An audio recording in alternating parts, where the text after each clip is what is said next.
Hello, everyone. You listen to another episode of Let's Talk Sports with Tim McCain. I am here with Kevin Estime. How you doing today, sir? I'm doing great, my man. Good, man. So you just recently signed a contract to be a player in the CFL. How does that make you feel to play in the CFL? I said on my Instagram, I recently signed with an agency for the CFL contract. I got you. I got you. So what is it I like? have a, I do have a contract though, but I haven't signed anything yet because this whole pandemic. Got you. Understood. Understood. So when did your love for the game of football begin? My love for the game began in high school. So in the curbside, I used to play in the curbside basketball with my classmates, and eventually we randomly played football one time, and that's when I fell in love with the game. Yes, sir. Yes, sir. What grade were you in? Ninth, 10th? I was in ninth grade when I first even played football, just even the flag football thing. And then afterwards, so by that time, regular football already happened, like the fall season of it. So I joined the football team in the spring after enjoying playing with my buddies. Got you, got you. So you said you recently ran a 4.37. Before we started the interview, you said you ran a 4.37. Did you run track in high school or like how did you get that speed? Like was it just naturally or were you just like straight up running? Like how did you get that 4.37? I feel like that speed comes both ways because 4.37 isn't even the fastest 40 I ever ran. I ran a 4.33 before as a red shirt. So Okay. I'll explain. I wasn't that fast when I first joined college. So essentially, I come from a big football family. If you check out my Instagram, I have three cousins that played. Well, two of them that played in the NFL, and one that's already projected to go to the NFL, and he's still in high school. And like I'm talking about analysts saying that. So football is in my blood. But I was a late bloomer. Like I Okay. went to a college with over 10 guys who went D1. It Wow. was maybe even 20. I'd have to get a tally mark to figure it out. I'd have to go on Google and get a tally mark. Everyone had offers. Several of my teammates are in the NFL right now. One of the Wow. biggest notable name would be Ha Ha Clinton Dix.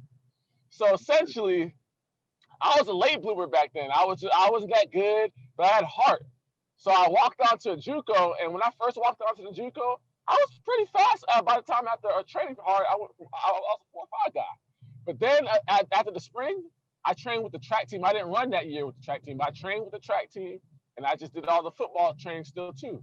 And then I ran a 4.38, and everyone was like, "Wow, he's fast!" And one of my buddies who went D1 made a joke like, "Yo, do not run again. You're good. Just tell coach you don't want to run again."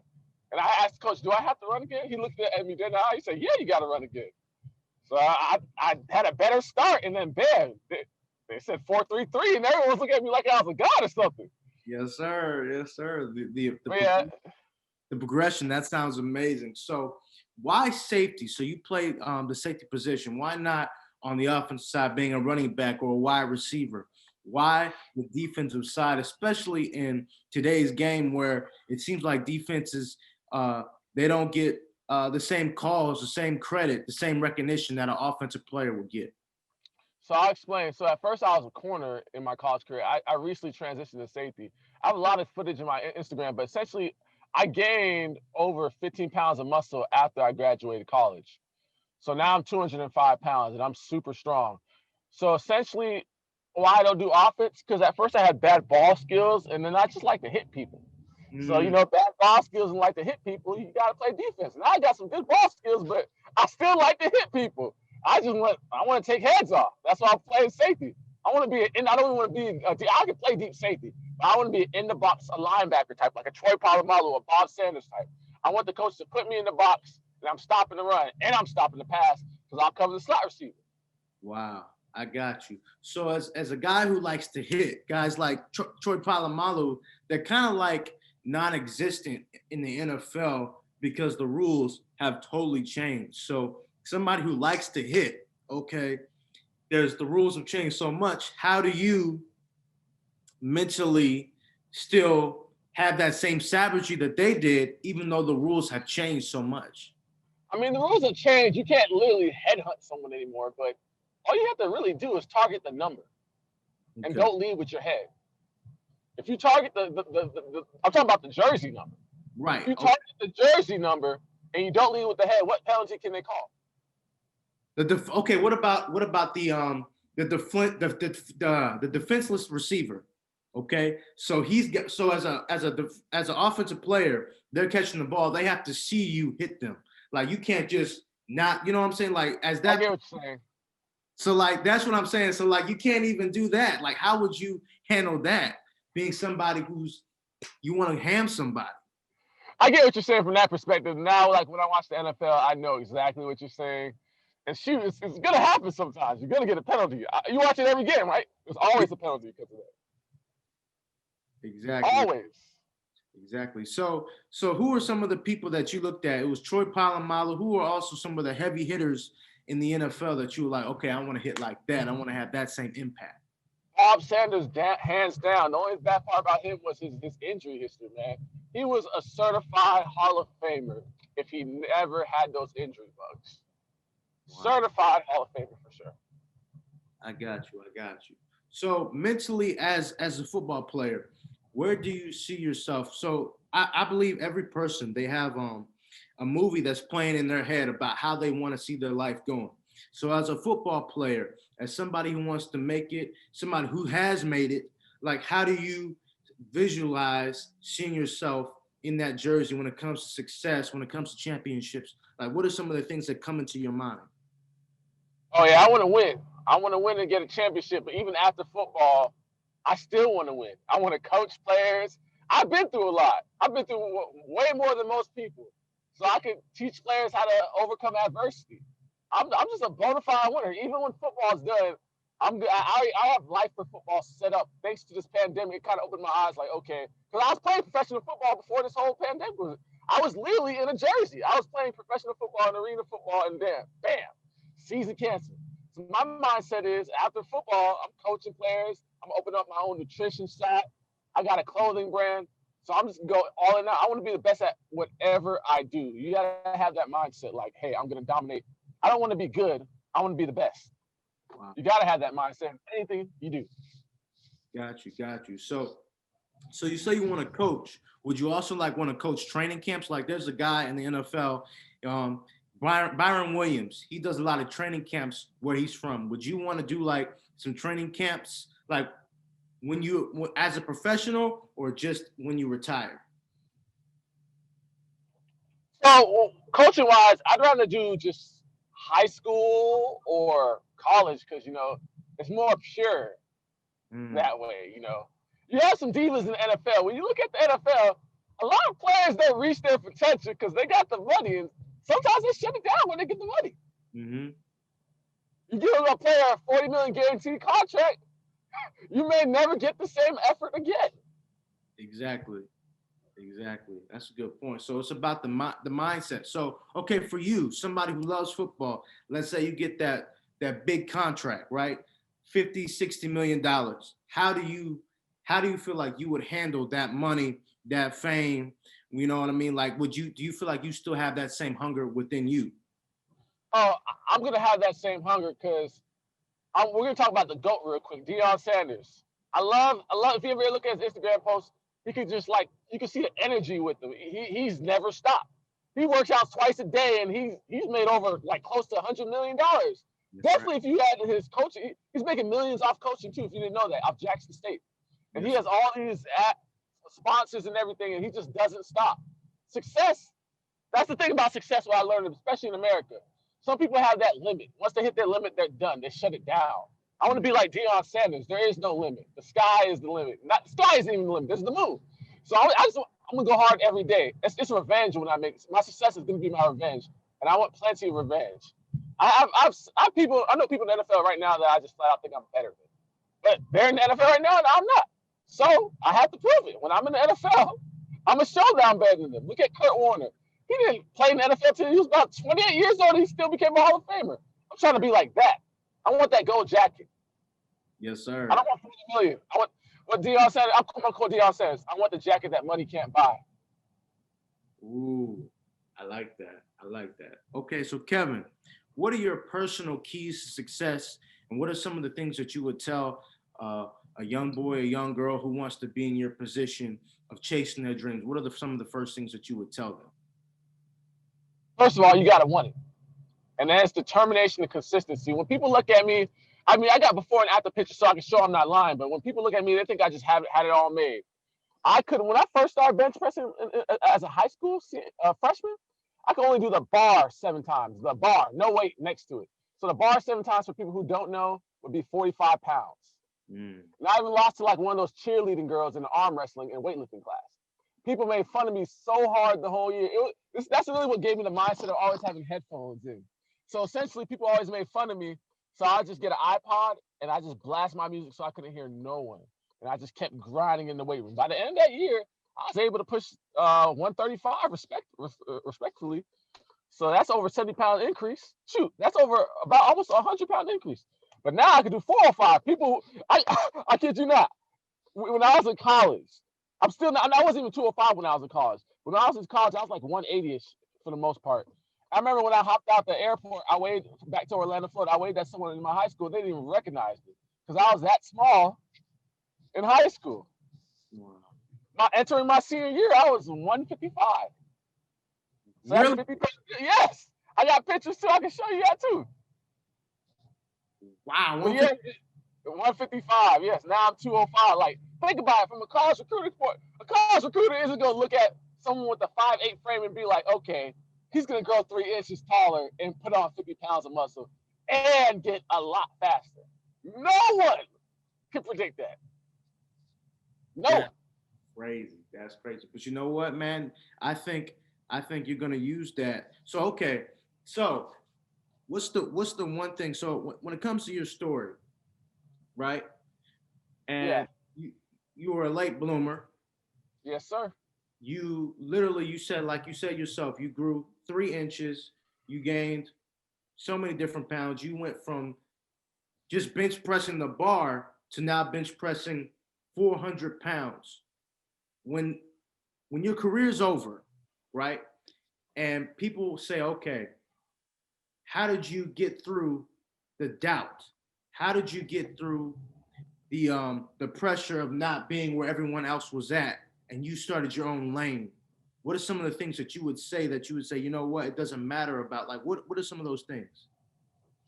I'm going to quote what my agent told me. I fell in love with my agent when he told me this on the phone. We're going to crack the door open. We're just going to get it to buzz just a little bit, and we're going to bust it wide open. That's how my career is when you think about it. I walked out to a junior college and got scholarships from there. After that, I went pro. I just cracked the door open, just slightly open, and busted it wide open. I'm not taking no for an answer. And that's what I want kids to say. I'm not going to take no for an answer. I'm going to get it done. And did you always have that mindset, or what led you to have that mindset? Man, so I grew up in the hood. It's kind of funny, though, because, like, in Orlando, Florida, I don't know if you've ever been there. It's kind of, like, weird. Like, I could show you, like, from my high school, not even from my high school, we'll just say it from this. From, like, a Walmart, I could drive 5 minutes from that Walmart. Say there's no cars on the road. From 5 minutes, I could drive to an NFL player's mansion. Because someone brought me there one time randomly. This guy saw me working out one time, and he just liked my work ethic. And I kid you not, I never met him in my life. I lived in an apartment area complex, and he told me, do you want to get good workout in? I was like, yeah. And he just told me to come in the car with him, a complete stranger. But he lived in my neighborhood. That's all I do for a fact, that he lived in my neighborhood. So I go with him, and he brings me to this gated area, and it's Edgerrin James' house. Wow. And his thing, though, he had so many, Estime had the golf court around the place. And he had so many other kids there, too, working out. Like, he was just giving back to the community. Wow. Yes. So 5 minutes from, I'm listening. No, go ahead, brother. Keep explaining. All right. So, yeah, like I told you, from 5 minutes from there, we go to a gated community house that's an NFL player. But from the Walmart, 5 minutes the other direction, we go to the hood. I'm talking about when I was in middle school, I lived in the hood with my grandma. And essentially, like, I'm talking about hopped up the bus, and there was, like, police cars because of a shooting. Like, so it was a bad area. That's what I'm saying. So, like, that's how Florida is, kind of. So even my high school, like, you had guys who were from the hood, and you had guys who were rich and preppy. So I got the best of both worlds. I got 3.2 GPA. I got 2 college degrees. But on a football field, I could keep it like a thug. Like, I'm the best of both worlds. That's how it is in high school, too. Like, I got that preppiness to me, too, but I got that thug in me as well. That's amazing. You know what? That's crazy that you were brought to Edgerrin James' house. So as a kid, so like in our community, sometimes people, they'll, especially from the inner city, they'll, a lot of kids, they feel like the success really is the people who are the drug dealers that selling or whatever, and they're making money that way. That pop culture, hip hop culture, in a lot of ways, not all hip hop culture, but in some hip hop culture, it's about certain things like the dope and the crack and all that kind of stuff.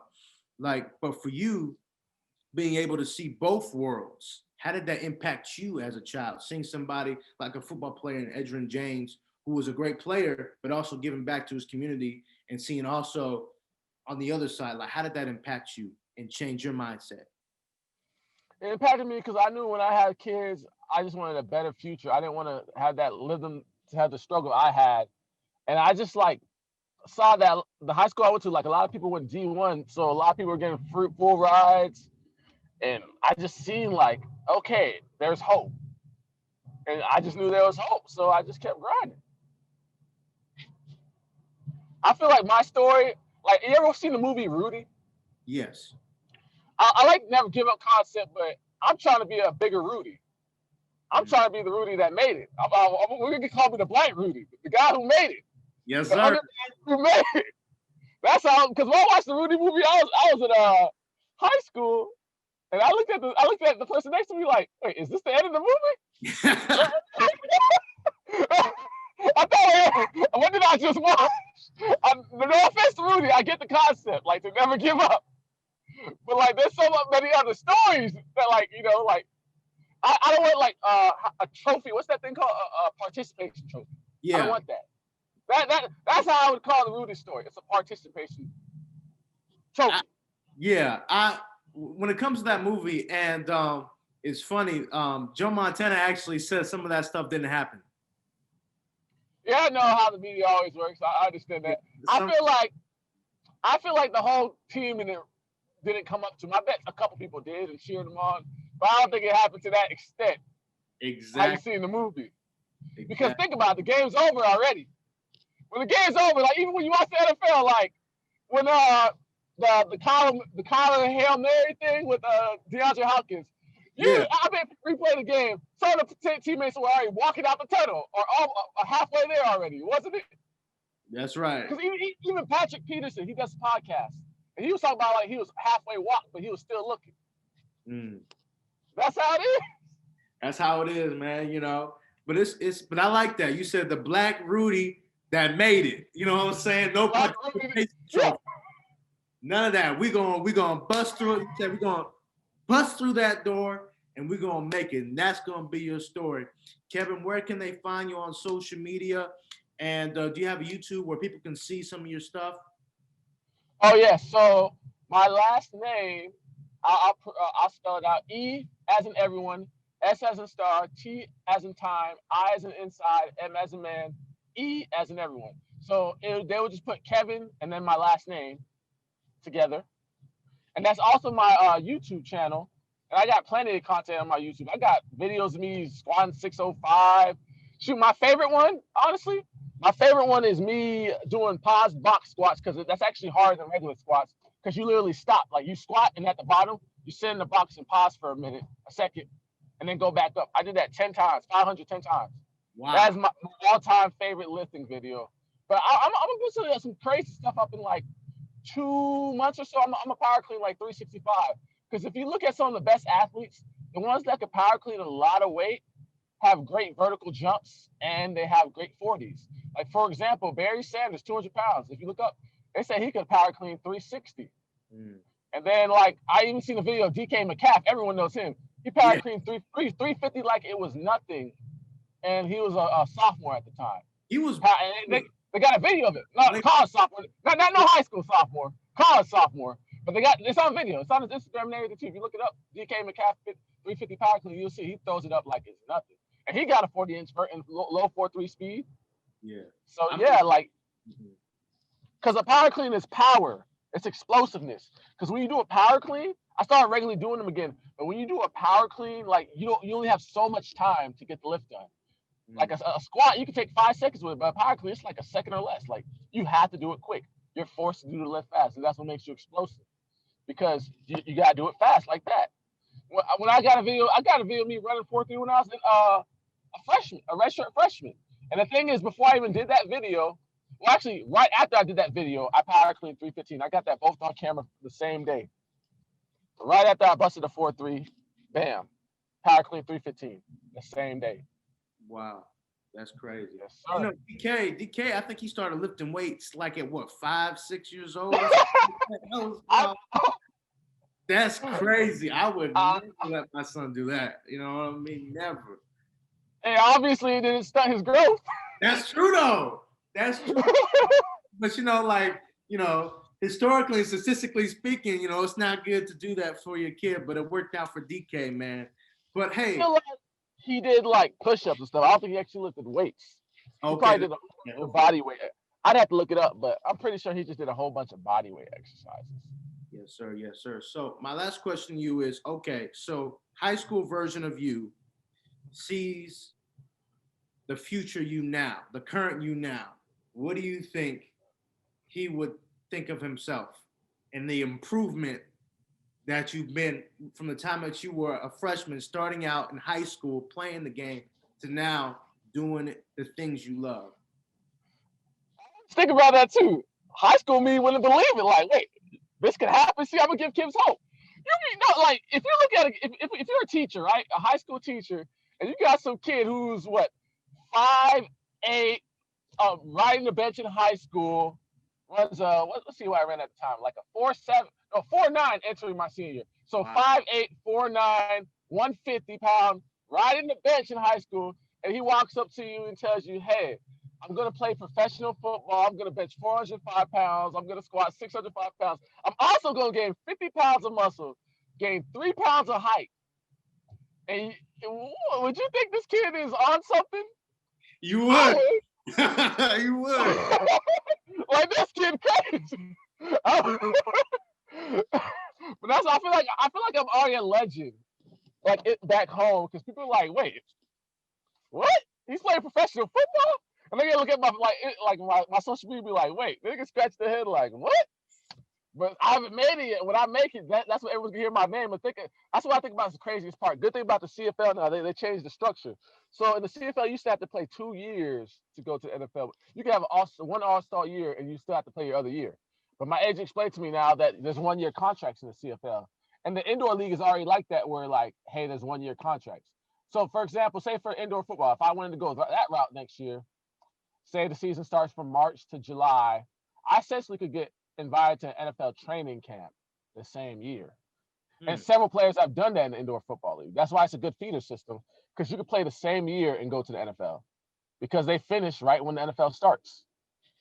But I'm most likely going to go do it with Canada. And with Canada, they have 1-year contracts. So after that season, I could, sign with a team. Yes, sir. They'll finish like in December. But essentially, if I make it in a year, that's 10 years removed from high school. So think most people, they got kids and everything. Then 10 years later, wait, 3 kids later, Kevin made it to the NFL? Like, what? Like, most people when they're 27 or 28, that's the end of their career. For me, that's the beginning. Yes, that is amazing. I cannot wait to see you in the NFL. Man, matter of fact, what we're going to do when you make it, I'm going to call you up and I'm going to say, yo, I'm going to visit you. We're going to do a personal interview and say, yo, I remember this one when we did it when he was in the CFL and now he's in the NFL. One of the biggest stories in football history right here. Yes, sir. You know what? Just for this interview, you can get 1 free game ticket. not a whole season, but 1 free game ticket. I got you. Yes, sir. Yes, sir. Appreciate you, Kevin. Blessings, man. I cannot wait to see what is in store for you, man. God bless. Yes, sir. Thank you for having me on the show.